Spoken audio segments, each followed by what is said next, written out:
One of the weaknesses of this deck, and I do really like the idea of running 4 blue and 1 green. I think that in terms of a 4-1 split, usually if you're running 2 colors, it's 3 and 2. A 4-1 split makes the most sense with something like this. Drow and Kana are probably the 2 best splash heroes in the game. But at the same time, maybe there just isn't a good enough 4th blue hero. This is an example of a game where things are kind of getting away from me right on the get-go. What a disaster. So this big angry hedgehog is gonna punch my little lightning boy. And basically, angry hedgehog likes punching things. Whenever he punches something big enough, he gets even bigger. And that's kind of spooky. Now, my deck doesn't care that much about armor, but at the same time, I don't really like it happening. Link the deck. Can you do that from here? I mean, to be honest, this deck isn't like great net deck material. This isn't like I'm still kind of experimenting a little bit. It's powerful. It's probably more like on a tier 2 power level right now. I'm experimenting to see if I can try to make this deck stronger. Why isn't the opponent running Axe? Ah, this is a good question. This opponent does not own Axe. So this is a situation where a Drow feels kind of disadvantaged. If she goes mid, she's going into this Legion Commander 100% of the time. If she's going left, she's going into the Bristleback 100% of the time. She has to go right. However, she'll go into this PA like 100% of the time. And the fact that the Drow has to go right is something that the opponent has identified. He's putting the Ursa here to contest the Drow because he knows the Drow is going here, because I don't have a choice. So this is a player that understands, you know, the basics of deployment.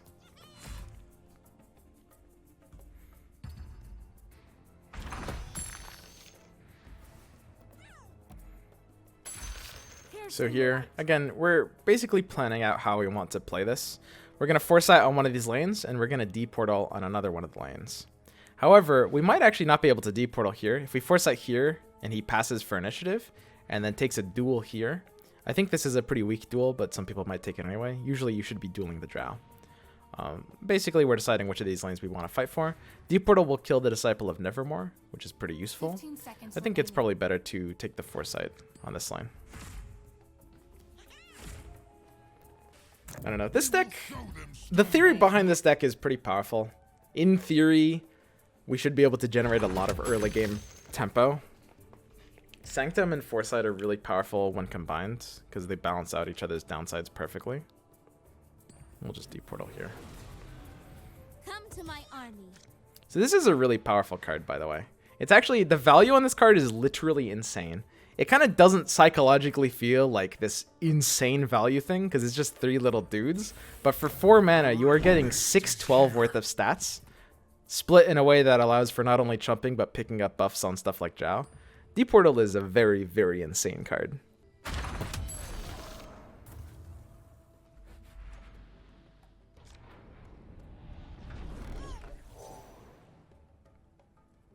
So we have 7 gold. Jasper Daggers is basically a non-card. This card kind of blows. Fountain Flask is something we pretty much have to buy here. Could be useful on Drow. I don't like having to buy here. And this is a downside of Hourglass. The fact that we're basically locked out of our health items because we have this Hourglass here kind of feels bad. Is Deportal neat? Deportal is pretty neat. So let's think about where we want to deploy things. And again, the first question I think you really always have to ask yourself is where the opponent's hero is deploying, right? The opponent's hero in this case should be deploying on the left side. The Sorla wants to go left, and we have the initiative. Now we're on turn 5, which means we don't have access to something like Eclipse, and we actually don't really want to fight the Sorla. We won't really mind letting her punch our tower once we just want to keep our heroes alive. We could Eclipse or Annihilate this with Kana next turn. So let's go ahead and split these heroes, Zeus mid and Ogre right. 5 seconds remaining. We're not able to play enough early game cards to really want to open up casting options on all 3 lanes. And because we successfully identified that the Sorla has to go to the left side to punch our tower, we're okay giving him a bit of presence in this lane for a turn. We can come back in this lane and restabilize with Kana into Annihilate next turn. But it's a little too early to try it now. On 5 mana and just not enough things to play, we just have to give up this lane for a little bit. Thoughts on Constructed versus Drafts? I think Draft is honestly more fun. I'm playing Constructed right now just because I want to experiment with different decks. I don't know. I'm a deck builder at heart, but honestly, for most people, I would recommend Draft. Draft is kind of where Artifact shines, especially because it's, you know, more budget friendly.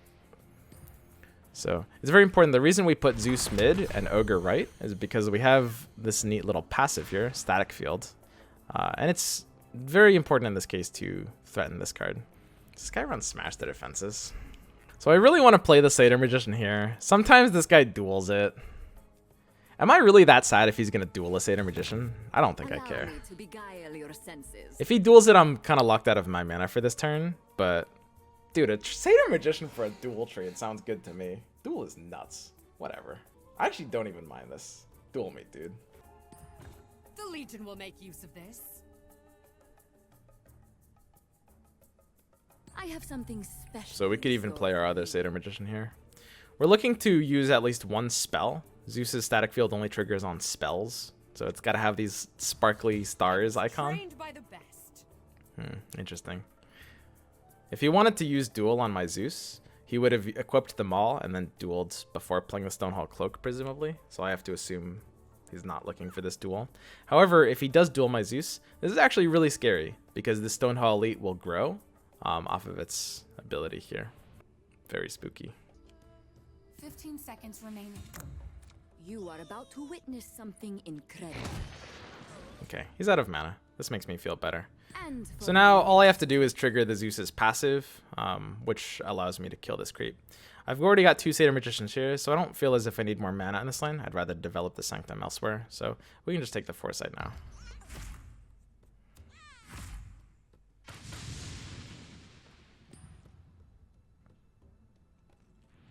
No reason to preemptively Flask our Luna, so this looks like a good combat. And this is fine. I mean, we're not overwhelmingly winning this lane, but this is kind of what blue wants to play for in this case. We're winning, we're hanging in there in the early game, and we're ready to turn things around with our big board clear nukes. This Eclipse is actually looking pretty good mid next turn. So, a pretty interesting fight through the pain. He's using it just to stay alive. Interesting. So, Compel looks good here. We really like the idea of Compel. Now, one thing we're a little spooked of is Smash the Defenses. Our typical play here is to play Aghanim Sanctum and then refresh our mana, and then go ahead and compel the Ogre into the creep. However, this compel is really important to get down. He's running 3 red heroes, and if he uses Smash the Defenses before we can compel, we're basically screwed. So let's just go ahead and compel first, and not be greedy.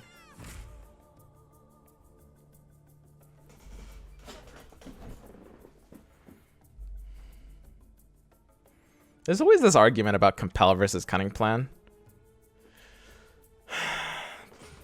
Top players are pretty evenly split between those 2 cards. This is a situation where cunning plan would have sucked and compel basically went off. I think I like compel better than cunning plan, but it's really, really close between those 2 cards. Golden ticket for the memes. Okay.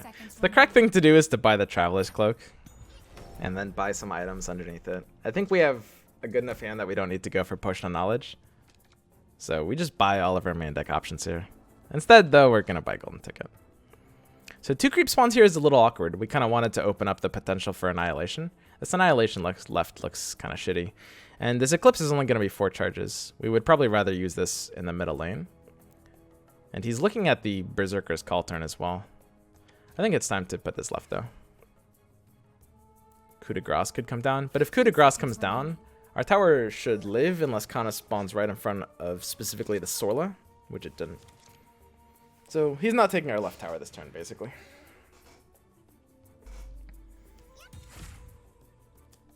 Second Eclipse feels good. I don't mind burning this now. Chance to kill the Sorla. Let me show you a Glody, how a real warrior Okay. fights. This Eclipse is looking worse and worse. We have a lot of proactive plays, and we also have to keep in mind that initiative is going to be really important mid. Have a look at this mid lane. It's actually very insane how important initiative is mid. We look at this situation.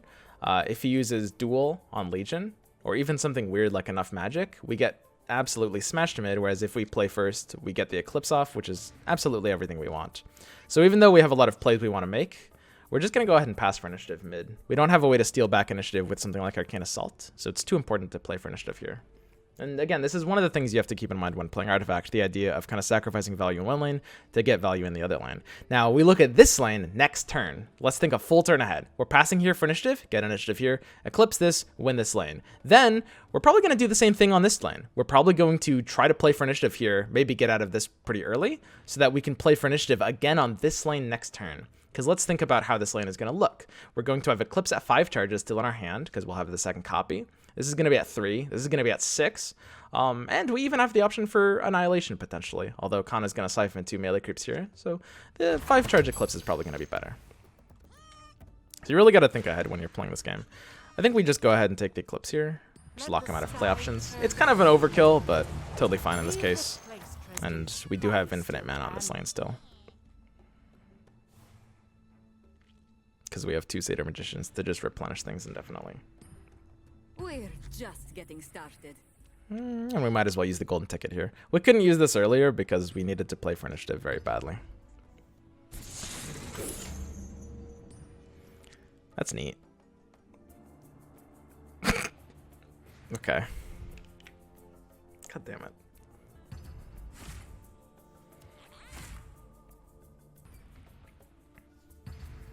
And for my next trick.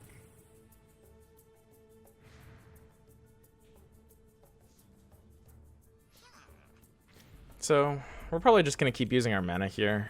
No reason to do anything fancy. We could use Sanctum, Compel, or Ignite. Compel could be useful. I think it's good to develop Ignite over here on the right lane. And we might as well cycle with Compel. Let's take our cycle option first. We're just going to use this in place. Take the Ignite to the right lane. We'll give him initiative on the right lane, but again, initiative kind of has this weird sort of back and forth dynamic, right? It's important to remember that it works like that. Because we're giving him initiative here. If he plays something off of that initiative, which that's what you want to do with initiative, it means if we pass, we get initiative back for this lane, right? You kind of, in those cases, can alternate the getting and giving of initiative. We've got this Wingfall Hammer, and because it's really important to play for initiative here next lane, we're just going to go ahead and use this on the Luna. We could save this for right, but if we preserve an action for right, we kind of lose the ability to play for initiative. So this is, it's an expensive item. It kind of sucks, but I guess if you spend 9 gold on it, it's fine. Or it's just will be able to give us a little bit of extra regen. So taking a bunch of actions here, healing our Luna back to 8 in case that matters, which it's not going to. This Wingfall Hammer, it looks flashy because I got a 19 gold item, but it's actually doing nothing. So he's got initiative. He could take something like a Suicide Duel. More likely, he'll try to keep his Ursa alive, right? Now, unfortunately, we have no way to play for initiative. There's the Ogre Conscript. So we have to make a choice. We have to decide which lane we want to play for. We can do something like Eclipse here. This Eclipse will probably kill these 3 units and damage the Ogre Conscript. Or we can pass and take the Eclipse here. Now, it's 5 charges, which means we'll do quite a bit. If we play anything here, he will immediately pass and we'll lose initiative. We could always just annihilate left. It's a tricky situation because both lanes are kind of important to fight for. 5 seconds remaining. Let's go ahead and pass for initiative. It kind of sucks that my Ogre is dying, but I'm reasonably okay with this trade. So he's equipping the Blade of the Vigil. Now, maybe that forces me to not play for initiative. I don't really want both of these dudes to die. Okay, so let's make the play to give up initiative to smash this lane pretty hard. Now, we know he's out of options, so I can develop the Sanctum here. We're not afraid of smash the defenses this time because we know he doesn't have enough mana to play it. Of course we are. So we're committing for this lane instead. If this Ursa survives the Eclipse, that actually sucks. But sometimes that happens. And then this Ogre will just die to the Ignite. So it looks like we're giving up left in this case. Just kind of a scary lane to give up, but it ends up being fine here. We can Flask the Drow, but nothing really deals this amount of damage that would make us want to do this. So he has initiative now, because we're playing for right lane instead of left. What this means is that if he uses the initiative to lock Arcana out of options, we're kind of screwed. If we want to, we can play the Zeus here to open up the possibility to cast even when Kana dies. Although we're kind of locking ourselves out of a good annihilation by doing this. It's still probably a better play here. So He doesn't have Berserker's Call because he doesn't want to cough it up for Axe. Got a pretty good prey on the weak. What are their 4 damage units? If he kills one of my heroes, I could try to take an Annihilation. Honestly, that kind of blows though. Okay, he killed one of my heroes. So dealing with a Sorla is pretty good. As long as we deal with a Sorla, it doesn't really matter what else we kill. And we have a couple of ways of dealing with a Sorla. Dimensional Portal could force him to basically equip a health item to it to keep it alive. We could drop our Thunder God's Wrath. It's a pretty cool card to drop. But at the same time, let's take a look at what's happening in the middle lane. We actually probably want a Thunder God's Wrath from the middle lane, because right now there's kind of nothing else to do here. I think I would rather the idea of playing for something like Prey plus Hourglass. Blood. Not really in a hurry to play Wrath. We've got a very good Wrath from the middle lane. And if he keeps the Sorla alive, it will just re-die to Wrath. There it is. So the Wrath kind of does perfect value there. Now, we can look at how this lane is going to play out in a few turns. We don't really need initiative on the right side, so we don't really care about losing our initiative here.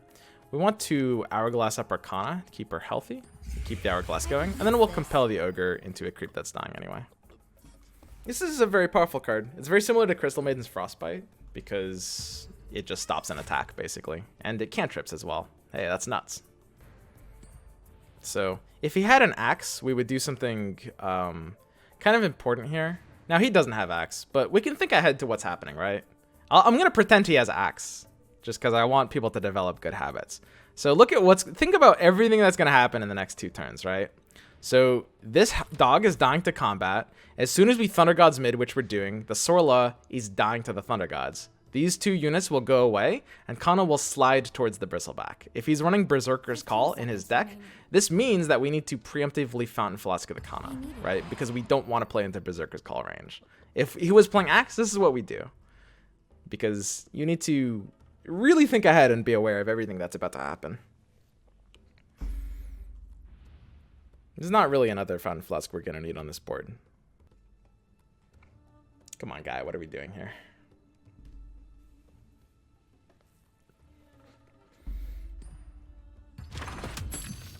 It's particularly important to keep the Hourglass unit alive. So we'll probably develop 1 deep portal here, just because that's the minimum amount to take this tower immediately. But we do actually have the Sanctum right. Maybe we'll just save both deep portals for right. It's more likely he'll kill the Drow than the Ogre, I think. So at this point, we have to think, okay, is there any way he's going to defend this? If this is impossible for him to defend, then the health value of this tower doesn't matter. I think that is actually kind of likely going to be the case. I think we can just go ahead and save our dimensional portals both for the right lane. Because we have the mana to play out anything here. So if he's got Coup or something, he can stop one of our spells. So we're just going to go ahead and deep portal and mist here.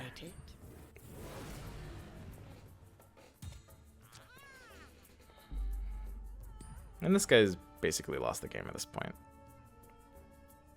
Can we win left? That would be the faster game if we can win left. You are going to be a force to be reckoned with. I don't think it's very likely that we win it next turn, though.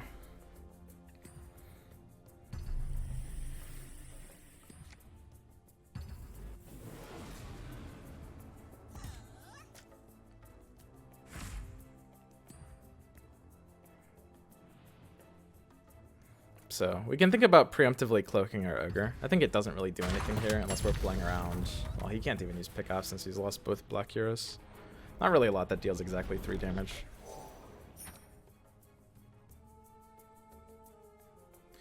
Double Blink is actually pretty welcomed here. So he's got initiative. And right now we still haven't lost a single tower. One of the best things about blue is you kind of don't really have to give up towers, because you can always re-defend them, basically. Okay, this is pretty interesting.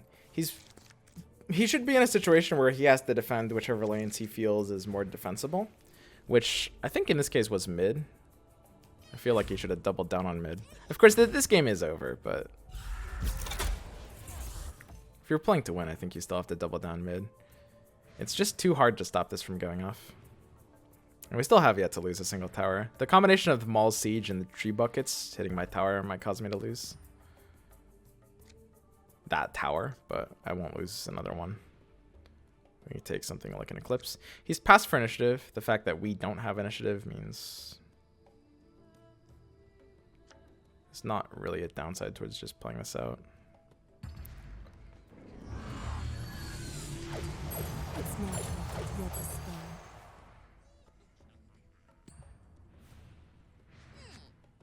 I'll kill our enemies. So we can just blink Luna over here, I guess. In theory, I mean, is there a chance he can win?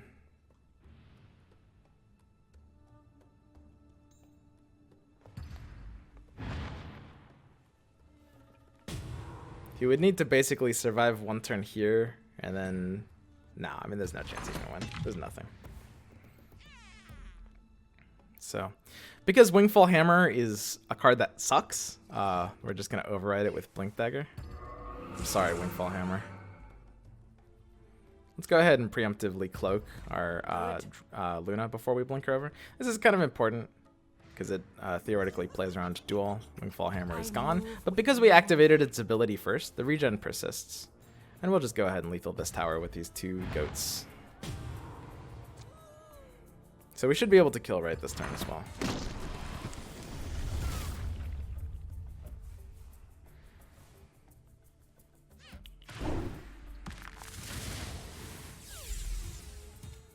Wingfall Hammer actually really sucks. Like, I got it for 9 gold, but how worth it is that?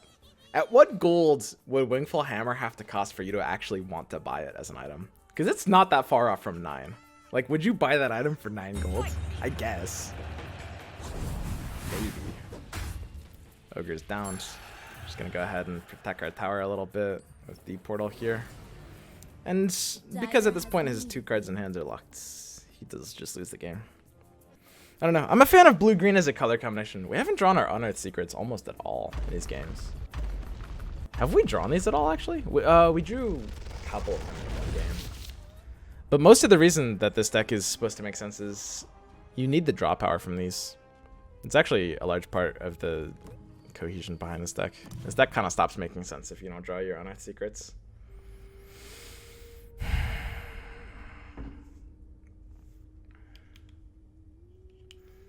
I don't know. It's definitely not a tier 1 deck. If you guys have been asking for the deck code, here it is in chat if you want it.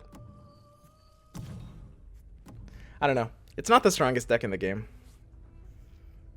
We could play more of the Storm combo deck after this.